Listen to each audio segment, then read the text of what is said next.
So, that was a lot.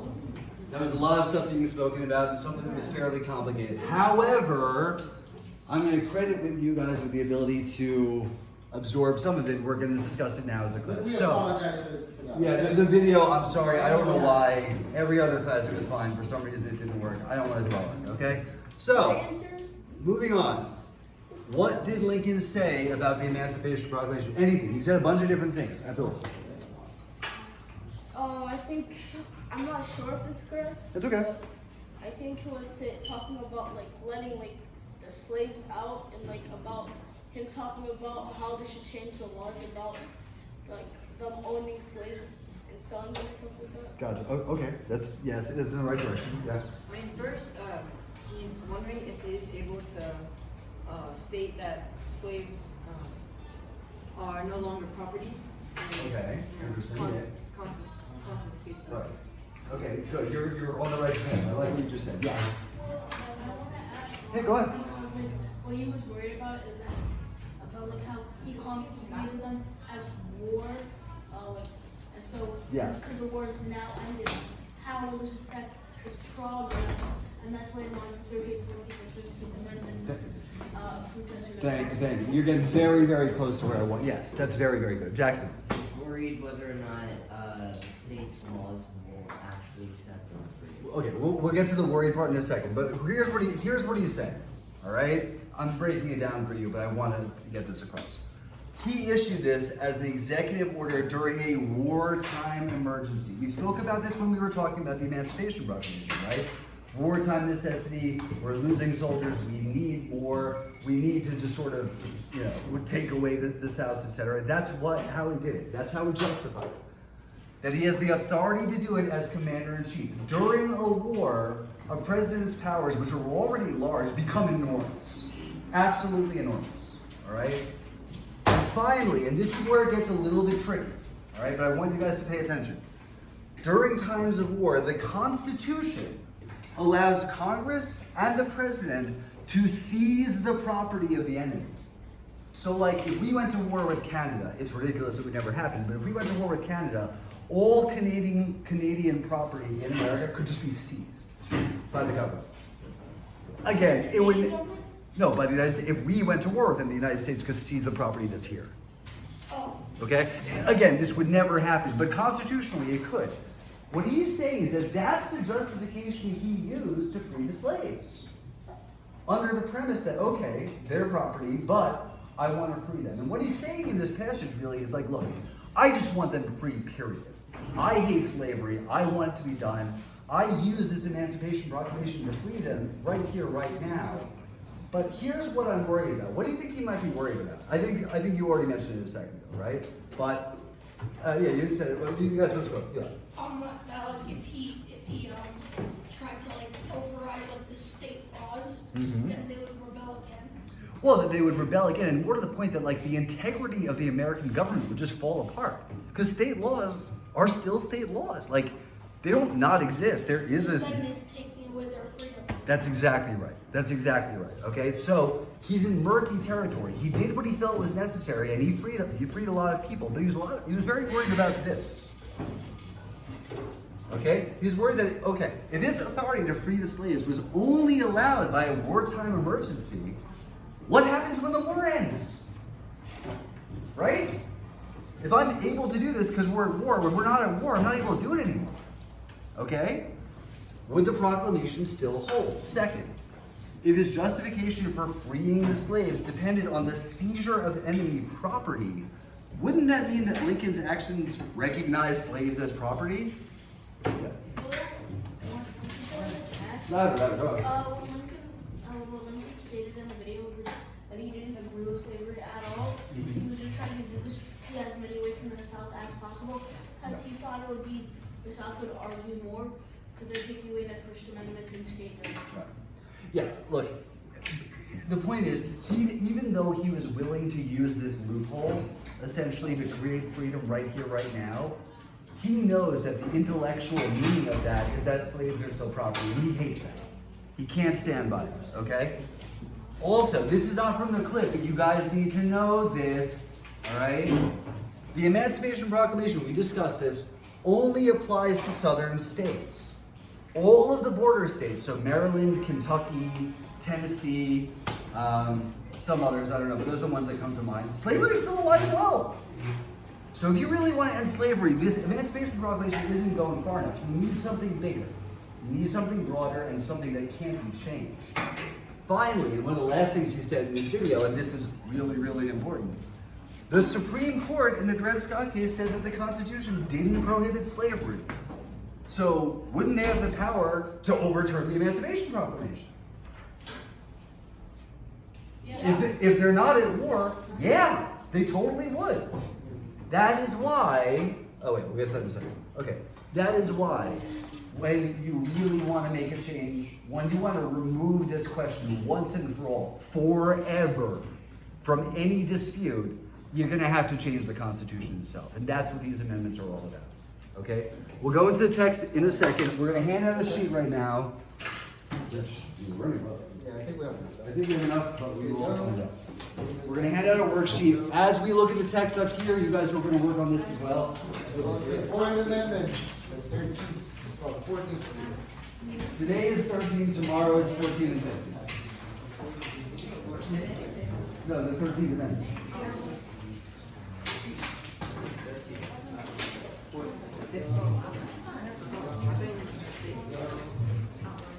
I got enough right here. We'll make it.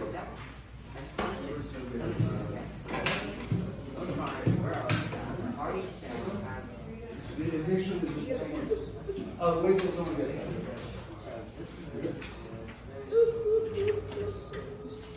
Alright, we got all the 10 I don't deserve this. Break down number 2. Alright, so, because we lost a little bit of time, we have to move a little bit quicker than I otherwise would like to. But take a look at the sheets in front of you, okay? You've got the text of the 13th Amendment. And as the beginning of the do now should make clear, the language matters. It matters. It's specific. It's written that way for a reason. So tomorrow, for instance, by the way, a little preview, I'm going to be creating hypothetical situations. I'm going to be giving them to you to find out, is it allowed, is it not allowed? And what amendment would stop it? What amendments, plural, might stop it, okay? You're going to be applying your knowledge, and don't worry, you'll have them in front of you. It's not that big of a deal, but that's what tomorrow's going to be. But let's look at the 13th. On the interruption. Attention girls volleyball. Both JV and varsity games against Anderson today have been canceled. JV team, please meet Ms. Roscoe in room 203 after school today. Okay, all right, we got about 10 minutes, let's return to the lesson, okay? We have exactly 10. That's very good, everyone. We're going to read over it. Okay. We're gonna look up at the board. If you volunteer to read, if not, I will. It's fine. Someone other than Abdul. Please. Sir. Jordan. So we're going to read it. Jordan's gonna read section 1. Okay. Neither slavery nor involuntary servitude except for punishment for crime, whereof the party shall have been duly convicted, shall live within the United States or any state subject to their jurisdiction. All right, so let's break it down into pieces. All right. Neither slavery, so slavery cannot. All right. Nor involuntary servitude. What's involuntary servitude? Eli. It's like without their agreement. Yeah, it's like if you're forced to do something. If you're forced to work for no pay and like it's something that you're forced upon you, right?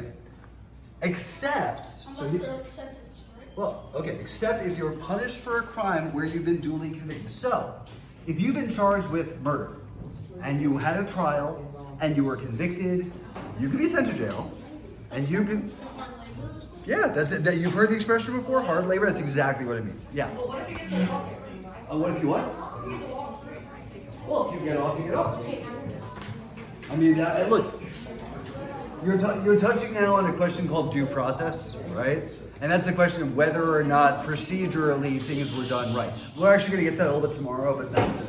Yes. Well, I would like to add on. A little louder, yes. So we don't like to add on to that. Okay, we have someone talking. Let's pay attention, guys. There's one mic, It's people.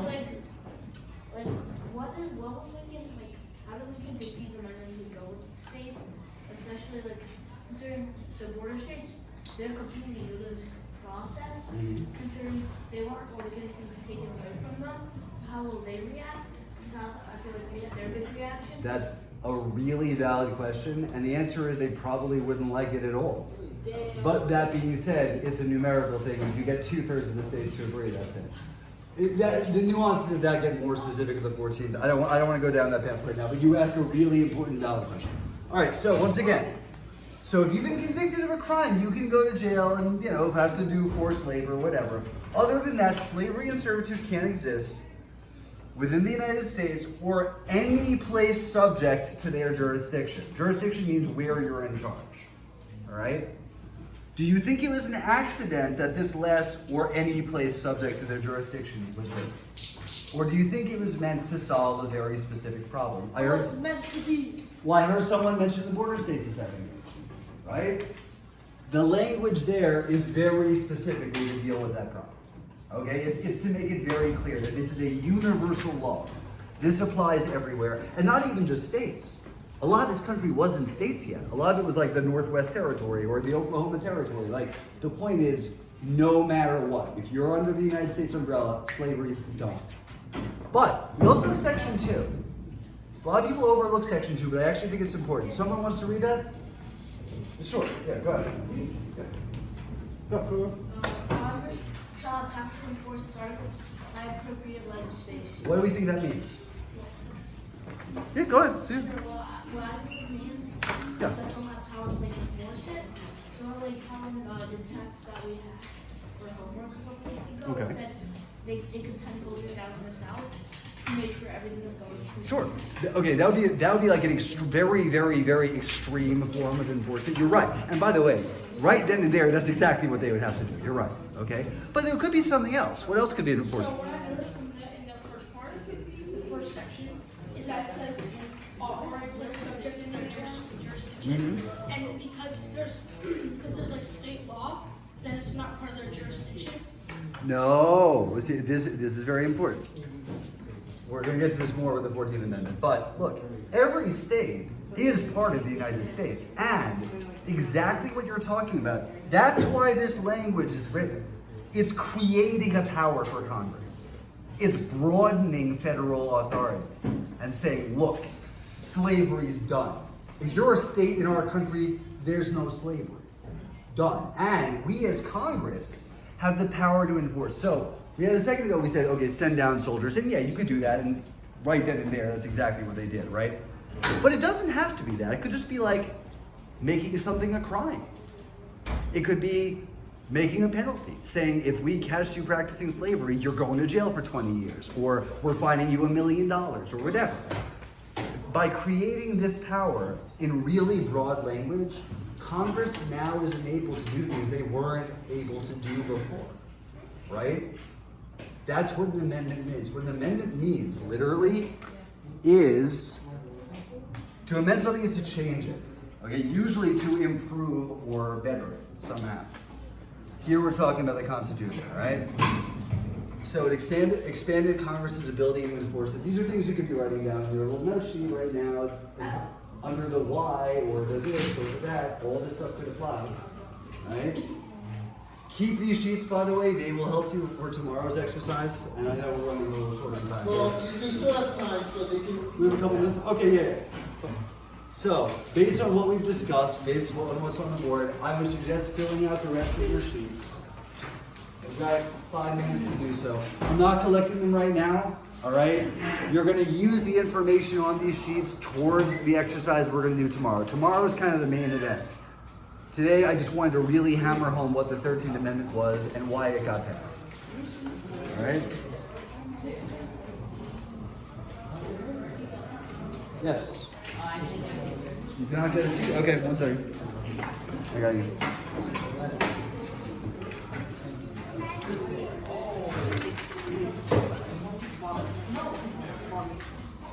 And to try to put this into your own words, right? Ava? 1 and 3. Do 1 and 3. Come on. You don't have to do two. Yeah. How you doing? Why is it important? Why did it change? What is important? What did it make that? guidance for number 3 under why it's important. Think to yourself, what did it make better? What did it make stronger? What did it make clearer that wasn't clear before? All right?